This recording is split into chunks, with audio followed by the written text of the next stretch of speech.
ദൂരത്തും ചാരത്തും വിവിധ ഭവനങ്ങളിലും വീതികളിലും ഒക്കെ നിന്ന് ഞങ്ങളെ ശ്രവിക്കുന്ന ബഹുമാന്യരും പ്രബുദ്ധരും നല്ലവരും ഈശ്വരഭക്തരുമായ എല്ലാ ദേശനിവാസികൾക്കും യേശുക്രിസ്തുവിന്റെ ധന്യനാമത്തിൽ ഞങ്ങളുടെ സ്നേഹവന്ദനങ്ങളെ അറിയിക്കുന്നു. ഈ പ്രശാന്ത സുന്ദരമായ ഗ്രാമപ്രദേശത്ത് ഒരു പ്രാവശ്യം കൂടി ക്രിസ്തുവിന്റെ നിസ്തുലമായ സത്യസുവിശേഷത്തെ വിളംബരം ചെയ്യുവാൻ ഞങ്ങൾക്ക് ദൈവമൊരുക്കിയ നല്ല അവസരത്തിനായി നന്ദി പറയുന്നു. വല്ലാത്തൊരു കാലഘട്ടത്തിന്റെ നടുവിലൂടെ നാം എല്ലാവരും കടന്നുപോയിക്കൊണ്ടിരിക്കുകയാണ്. ഓരോ ദിവസവും നാം കേൾക്കുന്ന വാർത്തകൾ ഒന്നും തന്നെ നമ്മളെ സന്തോഷിപ്പിക്കുന്നതല്ലാതായി മാറിക്കൊണ്ടിരിക്കുന്നു. നല്ല വാർത്തകൾ കേൾക്കുവാൻ വേണ്ടി പത്രമെടുത്താലും ടിവിയുടെ മുമ്പിൽ ഇരുന്നാലും കേൾക്കുന്നതൊക്കെയും കൊലപാതകങ്ങളും ആത്മഹത്യകളും കൂട്ടയാത്മഹത്യകളും കൂട്ടമായിട്ട് നടത്തുന്ന കൊലപാതകങ്ങളും പിടിച്ചുപറികളും പീഡനങ്ങളും അങ്ങനെ നിരവധിയായ പ്രതിസന്ധികളാണ് ഓരോ ദിവസവും ദേശത്ത് സംഭവിച്ചുകൊണ്ടിരിക്കുന്നത്. ലഹരിയും ലഹരിയുടെ ഉപയോഗവും തകർത്തു കളയുന്ന കുടുംബങ്ങൾ ഓരോ ദിവസവും വർദ്ധിച്ചുകൊണ്ടിരിക്കുന്നു. ലഹരി ഒടുവിൽ ആത്മഹത്യയിലേക്ക് കൊണ്ടെത്തിക്കുന്ന എത്രയെത്ര കുടുംബങ്ങളുടെ കണക്കുകളാണ് നമ്മുടെ ചുറ്റുമുള്ളത്. മാത്രവുമല്ല, പഠിക്കാൻ വിടുന്ന കുഞ്ഞുങ്ങൾ വിദൂര സ്ഥലങ്ങളിലൊക്കെ പോയി പഠനത്തിനായി പോകുന്നു. ചില നാളുകൾ കഴിയുമ്പോൾ മയക്കുമരുന്നിനൊക്കെ അടിമകളായി മാറുന്ന വാർത്തകളുമൊക്കെ നാട്ടിൽ കേട്ടുകൊണ്ടിരിക്കുകയാണ്. പ്രായപൂർത്തിയാകാത്ത പെൺകുട്ടികൾ പോലും നാട്ടിൽ ഗർഭവതികളായി മാറുകയും കുഞ്ഞുങ്ങളെ ബാത്റൂമിനകത്തൊക്കെ പ്രസവിച്ചിട്ട് ഞെക്കി കൊലപ്പെടുത്തി അയ്യത്ത് വലിച്ചെറിയുകയും അതുപോലെ ആര് പറയാതെ പ്ലാസ്റ്റിക് കവറിലൊക്കെ ആക്കി കൊണ്ടുപോയി കുഴിച്ചിടുകയും ഒക്കെ ചെയ്യുന്ന വാർത്തകളും നമ്മുടെ ചുറ്റിലും നാം കേട്ടുകൊണ്ടിരിക്കുകയാണ്. അപ്പനോടും അമ്മയോടുമൊക്കെ കാണിക്കേണ്ടുന്ന സ്നേഹം കാണിക്കാൻ കഴിയാതെ ഏതെങ്കിലുമൊക്കെ തീർത്ഥാടന കേന്ദ്രങ്ങളുടെ മുമ്പിൽ കൊണ്ടുപോയി അപ്പനെയും അമ്മയെയും ഇറക്കി വിട്ടിട്ട് സന്തോഷത്തോടെ മടക്കി വരുന്ന മാതാപിതാക്കൾ മക്കളെ നമ്മൾ ഈ ദിവസങ്ങളിൽ കാണുകയാണ്. ഇങ്ങനെ മക്കളോടുള്ള സ്നേഹമില്ല, അമ്മമാരോടുള്ള സ്നേഹമില്ല, അപ്പനോടുള്ള സ്നേഹമില്ല, അപ്പനെ കോടാലിക്കൈക്ക് അടിച്ചു കൊല്ലാൻ മടിയില്ലാത്ത മക്കളും അമ്മയെ വിഷം കൊടുത്തും തീവച്ചും കൊല്ലുവാൻ മടിയില്ലാത്ത മക്കളുമൊക്കെ ഉണ്ടാകുന്ന നാടായി നമ്മുടെ നാട് മാറിക്കൊണ്ടിരിക്കുന്നു. രാഷ്ട്രീയ കൊലപാതകങ്ങൾ, ഗുണ്ട പക പരസ്പരം വെച്ചു പുലർത്തി തെരുവീതികളിൽ 18 19 വയസ്സുള്ള യൗവനക്കാർ വെട്ടേറ്റ് നിലത്ത് വീഴുന്ന വാർത്തകൾ നാം കേട്ടുകൊണ്ടിരിക്കുന്നു. മാത്രവുമല്ല, കൊച്ചു കുഞ്ഞുങ്ങൾ 3 വയസ്സും 5 വയസ്സുമൊക്കെയുള്ള കുഞ്ഞുങ്ങൾ വീട്ടിൽ സന്തോഷത്തോടെ നല്ല പൂമ്പാറ്റകളെ പോലെ പാറി കളിച്ചു നടക്കുന്ന കുഞ്ഞുങ്ങളെ പീഡിപ്പിക്കുവാൻ മടിയില്ലാത്ത നരാധവന്മാരുടെ നാടായി നമ്മുടെ നാട് മാറിക്കൊണ്ടിരിക്കുന്നു. സ്വന്തം അപ്പനും അമ്മാച്ചനും ചിറ്റപ്പനുമൊക്കെ പീഡിപ്പിക്കുകയും അതിന്റെ വാർത്തകളുമൊക്കെ പുറത്തു വരികയും ഒക്കെ ചെയ്യുന്ന നാടായി നമ്മുടെ നാട് മാറിക്കൊണ്ടിരിക്കുന്നു. ഇവിടെ എല്ലാവരും ചോദിക്കുന്നു, ഇതൊക്കെ എന്തുകൊണ്ട് സംഭവിക്കുന്നു? ഘോരഘോരം ഇതൊക്കെ പറഞ്ഞുകൊണ്ട് ചാനൽ ചർച്ചകൾ നടത്തുകയോ അല്ലെങ്കിൽ അതുപോലെയുള്ള പത്രമാധ്യമങ്ങൾ എഴുതുകയോ അതല്ലെങ്കിൽ അതിനെതിരെ നടത്തുന്ന മറ്റ് ക്യാമ്പയിനുകൾ കൊണ്ടൊന്നും ഇതിനൊന്നും പ്രതിവിധിയില്ല എന്നാണ് ഞങ്ങൾക്ക് പറയാനുള്ളത്. അധാർമികത വർദ്ധിച്ചുകൊണ്ടിരിക്കുമ്പോ, അധർമ്മം പെരുകിക്കൊണ്ടിരിക്കുമ്പോ, സ്നേഹം തണുത്തുറഞ്ഞു പോകുമ്പോ ഈ തെരുക്കോടിൽ നിന്നുകൊണ്ട് ഞങ്ങൾക്ക് വിളിച്ചു പറയുവാനുണ്ട്. ഇതിൽ നിന്ന് മാനവകുലത്തെ പുറത്തു കൊണ്ടുവരുവാൻ കഴിയുന്ന ഏക മാർഗം, ഏക സന്ദേശം അത് കർത്താവായ യേശുക്രിസ്തുവിന്റെ സത്യസുവിശേഷമാണ്. ലോകം ഇരുട്ടിലെ കണ്ടുപോകുമ്പോ ഇരുട്ടിൽ നിന്ന് മാനവകുലത്തെ വെളിച്ചത്തിലേക്ക് നയിക്കാൻ കഴിയുന്ന ഏക മാർഗം അത് സത്യസുവിശേഷമാണ്.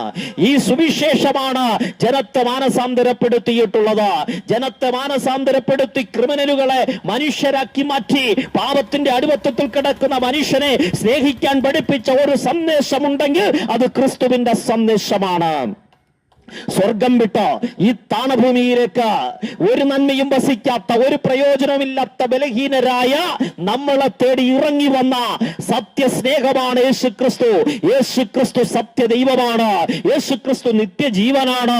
സത്യദൈവവും നിത്യജീവനുമായി നിത്യനായ ദൈവത്തോടൊപ്പമുള്ള സ്നേഹത്തിന്റെ ആഴങ്ങളിൽ വസിച്ചവൻ മനുഷ്യരോടുള്ള സ്നേഹത്തിന്റെ ആഴം നിമിത്തം സ്വർഗം വിട്ട് ഈ ഭൂമിയിലേക്ക് ഇറങ്ങി വന്നു.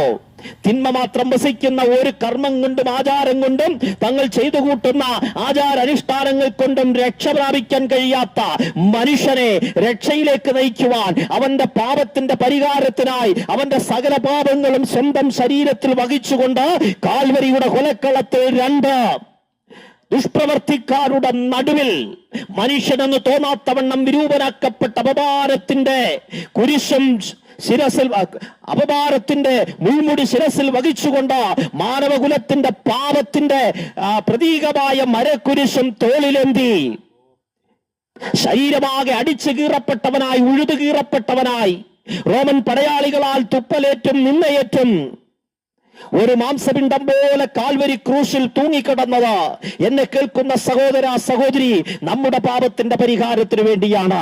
നമ്മുടെ ഓരോരുത്തരുടെയും ബലഹീനരായ പാപികളായ പ്രയോജനമില്ലാത്ത നമ്മുടെ പാപത്തിന്റെ പരിഹാരത്തിനായി യേശു ക്രിസ്തു കാൽവരി ക്രൂശിൽ യാഗമായി തീർന്നു.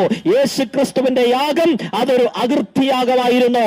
മനുഷ്യനെ പാപത്തിൽ നിന്ന് പുറത്തു കൊണ്ടുവരുവാൻ അവൻ ചെയ്യുന്ന കർമ്മങ്ങൾക്കും ആചാരങ്ങൾക്കും അവൻ ചെയ്യുന്ന യാഗങ്ങൾക്കും ഉത്സവങ്ങൾക്കും പെരുന്നാളുകൾക്കും മതപരമായ ഓരനുഷ്ഠാനത്തിനും കഴിയാതിരിക്കുമ്പോ മനുഷ്യനെ പാപത്തിൽ നിന്ന് പുറത്തു കൊണ്ടുവരുവാൻ എന്നേക്കുമായി അവന്റെ ജീവിതത്തിൽ പാപ പരിഹാരം സാധിക്കുവാൻ യേശു ക്രിസ്തു എന്നേക്കുമായി ഒരിക്കലായി ക്രൂശിൽ കയറുവാനിടയായി തീർന്നു. അവൻ നമ്മുടെ മധ്യസ്ഥനാണ്. ദൈവത്തിനും മനുഷ്യർക്കും മധ്യസ്ഥനായ ഒരുവൻ അത് മനുഷ്യനായ യേശു ക്രിസ്തുവാണ്. സത്യദൈവമായിരുന്നവൻ മനുഷ്യനായി ഭൂമിയിൽ വന്ന നമ്മുടെ പാപത്തിന്റെ പരിഹാരത്തിനായി ക്രൂശിക്കപ്പെട്ട നമ്മുടെ സകല പാപത്തിനും പരിഹാരം ചെയ്തു. എല്ലാവരെയും അടക്കുന്ന പോലെ യേശുവിനെ അടക്കം ചെയ്തു. എന്നാൽ മൂന്നാം ദിവസം കല്ലറകളെ ഭേദിച്ച് യേശു ക്രിസ്തു ഉയർത്തെഴുന്നേറ്റുകൊണ്ട് താൻ ദൈവപുത്രനെന്ന മഹത്വത്തിൽ നമ്മെ വെളിപ്പെടുത്തുവാനിടയായി തീർന്നു. ഇന്ന് പകൽ ഈ ദേശത്തോട് ഞങ്ങൾ വിളിച്ചു പറയട്ടെ, യേശു ക്രിസ്തു മരിക്കുക മാത്രമല്ല ഉയർത്തെഴുന്നേൽക്കുകയും ചെയ്ത മനുഷ്യപുത്രനാകയാൽ ഈ പകൽ നിങ്ങളോട് ഞങ്ങൾ പറയുന്നു, പാപത്തിന്റെ ഏത് അനുഭവത്തിലൂടെ കടന്നു പോകുന്ന വ്യക്തിയാകട്ടെ, താങ്കൾക്ക് പാപത്തിൽ നിന്ന് പുറത്തു വന്ന് ജീവന്റെ പുതുക്കത്തിൽ നടക്കുവാൻ ഈ ക്രിസ്തുവിലൂടെ സാധിക്കും. ഏത് പാപത്തിന്റെ അനുഭവത്തിൽ മനുഷ്യൻ തള്ളിക്കളയുന്ന, വീട്ടുകാർ തള്ളിക്കളയുന്ന, കുടുംബക്കാർ തള്ളിക്കളയുന്ന, കോടതികൾ ക്ഷമിച്ചു തരാത്ത, ജയിലറകൾ ക്ഷമിച്ചു തരാത്ത, ഒരു ന്യായ സംഹിതയ്ക്കും ക്ഷമിക്കാൻ കഴിയാത്ത പാപഭാരവുമായി പേറി നടക്കുന്ന മനുഷ്യ, ഇന്ന് പകൽ നിങ്ങളോടാണ് ഞങ്ങളുടെ സന്ദേശം. നിങ്ങൾക്ക് പാപമോചനത്തിന് മാർഗമുണ്ട്. ആ മാർഗമാണ് യേശുവിന്റെ രക്തം. സകല പാപവും പോക്കി നമ്മെ ശുദ്ധീകരിക്കുന്ന രക്തമാണ് യേശുവിന്റെ രക്തം. അവന്റെ പുത്രനായ യേശുവിന്റെ രക്തം സകല പാപവും പോക്കി നമ്മെ ശുദ്ധീകരിക്കുന്നു. യേശു ക്രിസ്തുവിൽ വിശ്വസിക്കുന്നവർക്ക് പാപമോചനമുണ്ട്. അവനെ കൈക്കൊണ്ട് അവന്റെ നാമത്തിൽ വിശ്വസിക്കുന്ന ഏവർക്കും ദൈവമക്കളാകുവാൻ അവൻ അധികാരം കൊടുത്തു എന്ന വേദപുസ്തകം പറയുന്നത്. ഒരിക്കൽ സാത്താന്റെ പ്രവൃത്തികൾക്കകത്ത്, പൈശാചികമായ പ്രവർത്തനങ്ങൾക്കകത്ത്, പലതരത്തിലുള്ള ലോകത്തിന്റെ ഇസങ്ങളുടെ പുറകെ, ലോകത്തിന്റെ പലതരത്തിലുള്ള രാഷ്ട്രീയ ഇമ്പങ്ങളുടെ പുറകെ പോയിരുന്ന ഞങ്ങളെ യേശുവിന്റെ സ്നേഹം തേടി വന്നപ്പോ ഞങ്ങൾ അവനിൽ വിശ്വസിച്ചു. യേശുവിൽ വിശ്വസിച്ചതിലൂടെ ഞങ്ങൾക്ക് ദൈവമകനായി മാറുവാൻ, ദൈവമകളായി മാറുവാൻ, ഈ കുടുംബത്തിലെ ദൈവീക കുടുംബത്തിലെ അംഗമായി മാറുവാൻ കഴിഞ്ഞു.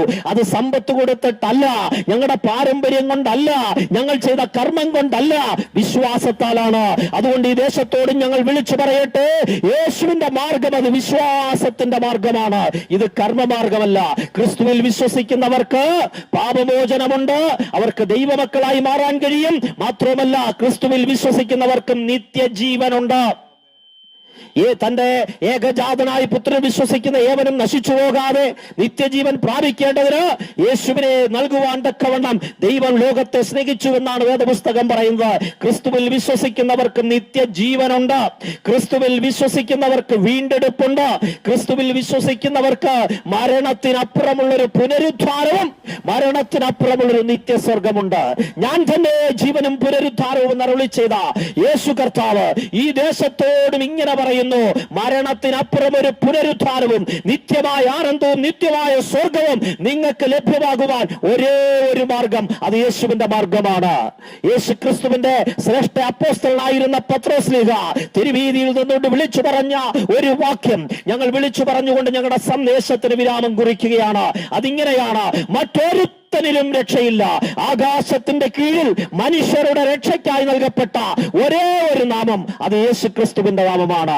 ആ നാമത്തിൽ മാത്രമാണ് രക്ഷ, ആ നാമത്തിൽ മാത്രമാണ് നിത്യജീവൻ, ആ നാമത്തിൽ മാത്രമാണ് വീണ്ടെടുപ്പ്, ആ നാമത്തിൽ മാത്രമാണ് പുത്രത്വം. നിങ്ങളെയും ഞങ്ങൾ അനുഭവിക്കുന്ന നിത്യ ആനന്ദത്തിലേക്ക്, നിത്യ സമാധാനത്തിലേക്ക് ക്ഷണിച്ചുകൊണ്ട് വാക്കുകൾക്ക് വിരാമം കുറിക്കുന്നു. ദൈവം